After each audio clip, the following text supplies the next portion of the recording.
Bonjour, c'est Phil. Je vous retrouve pour une nouvelle vidéo sur la chaîne Informatique Simple pour tous. Dans cette vidéo, nous allons voir comment accéder facilement à ses documents favoris, qu'ils soient des documents Excel, Word ou PowerPoint. Si comme moi vous travaillez au quotidien avec de nombreux documents différents et que vous avez parfois du mal à retrouver ceux avec lesquels vous devriez travailler très régulièrement, cette astuce est faite pour vous.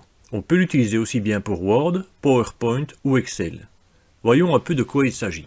Je suis ici dans Word et je vais essayer de retrouver un document avec lequel je travaille régulièrement. J'ai ici la liste de tous les documents dernièrement accédés.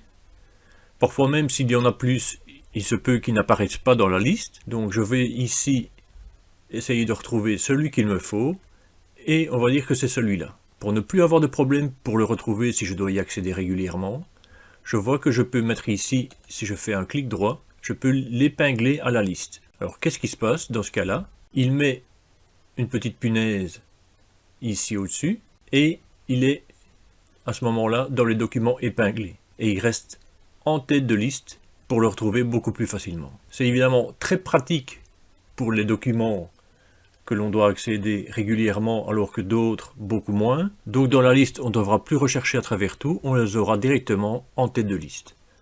Voyons voir ici maintenant dans Excel, si je fais Fichier, Ouvrir, j'ai la possibilité ici pour ce document de faire la même chose, épingler, et on voit que les deux documents ici, celui-là je l'avais déjà fait, se retrouvent en tête de liste. Vérifions que ça fonctionne également dans PowerPoint, Fichier, Ouvrir, et on va dire que c'est celui-là, clic droit, épingler à la liste, et ça fait la même chose. Si on a plusieurs fichiers qui ont été épinglés, on peut les retrouver encore plus facilement lorsqu'on clique sur Fichier.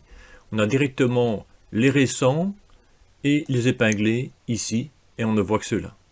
Lorsqu'on utilise des dizaines de documents sur une semaine, avec certains plus régulièrement, cela peut faire gagner du temps. Dites-moi en commentaire si vous utilisez cette astuce. La vidéo est maintenant terminée, j'espère qu'elle vous a plu.